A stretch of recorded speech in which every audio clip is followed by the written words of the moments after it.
Ndabaramukije mu izina rya Yesu Kristo, ubuntu amahoro bitangwa n'Uwiteka kugira ngo bibane namwe mwese. Turi ku munsi wa kabiri igenekerezo rya ndwi ruheshi umwaka wa 2021, aho dufise icigwa gifise umutwe uvuga ati icyaha, ikimazi no kwemegwa. Ni ukuvuga n'amajambo atatu: icyaha hamwe n'ikimazi hamwe no kwemegwa. Abaheburayo 9:22 niho icigwa c'uyu munsi gishimikiye. Inzira yari yaratoranijwe n'Imana yo kugira ngo umunyabyaha wo mu gihe c'isezerano rya kera agwanye icyaha n'ikibi yaca mu bimazi vy'ibitungwa. Amashikanwa y'ibimazi yatangwa n'Abisirayeli yavuzwe mw'ido n'ido mu gitabo c'Abalewi kuva mu gice ca mbere gushika mu gice c'indwi. Murakurikizwa umwitwarariko udasanzwe w'ikoreshwa no mw'itunganwa ry'amaraso mu bwoko butandukanye bw'ibimazi. Uko biri, uruhara rw'amaraso mu mugwi w'ibimazi wari umwe mu bimenyetso vyo guhuriza hamwe abantu baciye muri ivyo bimazi vyatangwa n'Abisirayeli. Umuntu yaba yacumuye kandi muri bwo buryo akaba yahonyanze isezerano ry'imigenderanire hamwe n'amategeko arigenga, yashobora kongera kugiranira imigenderanire n'Imana hamwe n'abantu biciye mu kuzana ikimazi c'igitungwa nk'umusubirizi wiwe. Ibimazi hamwe n'imigigwa yavyo bwari uburyo bwari bwaratoranijwe n'Imana bwabatuma habaho kwozwa icaha n'ingaruka mbi zaco zose. Vyari vyarashinzwe muri iryo hema biciye mu kumijagira amaraso no kongera gusubizaho ugushikirana n'imigenderanire yimbitse vy'uwo muntu yagirwa n'icaha hamwe n'Imana yoyo isanzwe ari yo Uhoraho itanga agakiza. Imana ishimwe. Turumva rero mw'isezerano rya kera umuntu yakora icaha kugira ngo ababarirwe, hari ikimazi yatanga c'igitungwa kugira ngo amaraso yaco ariyo amaze kumeneka, maze muri ico gihe yaba ababariwe. Nk'uko tubibona dusomye, batanze ibice guhera ku gice ca mbere c'Abalewi kugeza ku gice c'indwi.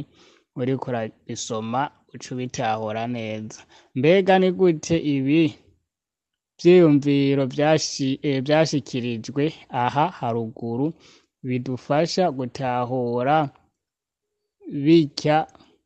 birya bibazo biri ku mpera y'icigwa c'ejo hahise? Mbega ni akihe kamaro ko mu buryo bwa gihanuzi kari ngaha mu kimazi c'igitungwa? Yesaya 53:4-12, Abaheburayo 10:4. Ibimazi vy'ibitungwa vyahora bitangwa mu gihe c'isezerano rya kera bwari uburyo bwari bwarashinzwe n'Imana bwo gukura ivyaha n'inkurikizi mbi zavyo. ku munyabyaha, byahindura igihagararo c'umunyabyaha akareka kuba umutsindwa n'uwo kwicwa, akaba noneho uwo kubabarirwa, n'uwo kongera kugiranira imigenderanire n'Imana nk'uko byari biri muri iryo sezerano. Ariko hariho iciyumviro cerekana ko ibyo bimazi vy'ibitungwa byari n'intumbero za gihanuzi. Nta gitungwa uko biri kose cashobora kuja mu kibanza co kuba impongano ku vyaha vy'umuntu n'inkurikizi mbi zavyo ku muntu. Umwanditsi w'icete c'Abaheburayo arabivuga mu majambo yiwe bwite ati: kuko bidashoboka ko amaraso y'impfizi n'ay'impene akuraho ibyaha. Abaheburayo 10:4. Rero ikimazi c'igitungwa cari kigendereye gusa gutumbereza amaraso y'abantu muri kazoza k'umuzo w'umukozi w'Imana yari afise kamere ya kimana n'iya kimuntu muri we. Imana ishimwe cyane. Turumva rero nubwo umuntu yacumura yarategerezwa gutanga ikimazi c'igitungwa kugira ngo ababarirwe, maze ayo maraso ico gitungwa kimenye ashobore kuba yotuma aboneka nk'umugororotsi imbere y'Imana. Bwari uburyo bwa gihanuzi, bwari uburyo bwo kugereranya ko Yesu Kristo agiye kuzoza maze akamena amaraso kugira ngo umunyabyaha wese ababarirwe mu gihe yemeye kwizera izina rya Yesu Kristo, akemera kozwa muri ayo maraso. Yategerezwa kuzopfa urupfu rukuraho ibyaha by'abari mw'isi.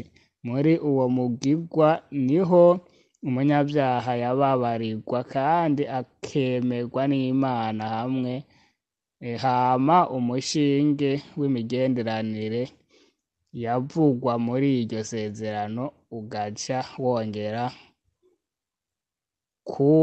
kubakwa. Izina ry'Imana nirishimwe. Niwishire ubwawe mu kibanza c'umuntu yahora yariho muri ibi bihe by'isezerano rya kera, igihe batanga ibimazi vy'ibitungwa mw'ihema. Wongere wibuke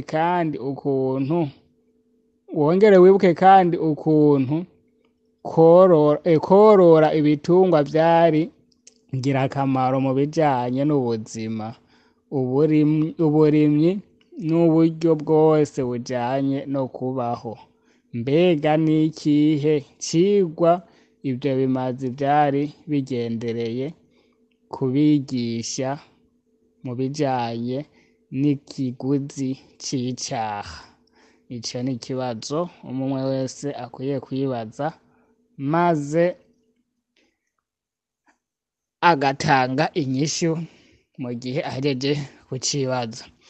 Turumva neza rero yuko mu gihe ca kera iyo wakora icaha kugira ubabarirwe wategerezwa gutanga ikimazi. Ariko ubu muri iki gihe cacu twagiriwe amahirwe ko Yesu Kristo yaje asesa amaraso ku bwacu kugira ngo noneho twebwe abanyabyaha, iyo ucumuye maze ukigaya ukaraba ku musaraba i Karuvari aho Yesu yasheshe amaraso menshi y'igiciro, ukemera ukoga mw'ayo maraso, urababarirwa ibyaha byawe maze ukera derere. Nahawe nahanje rero nko kwama twoga mw'ayo maraso kugira ngo tube abera, ubwo Yesu Kristo agiye kugaruka azosange twaramukora, azotwambika igitsibo c'ubugingo. Nibyo ndabasabira nanjye nisabira mu izina rya Yesu Kristo, amen.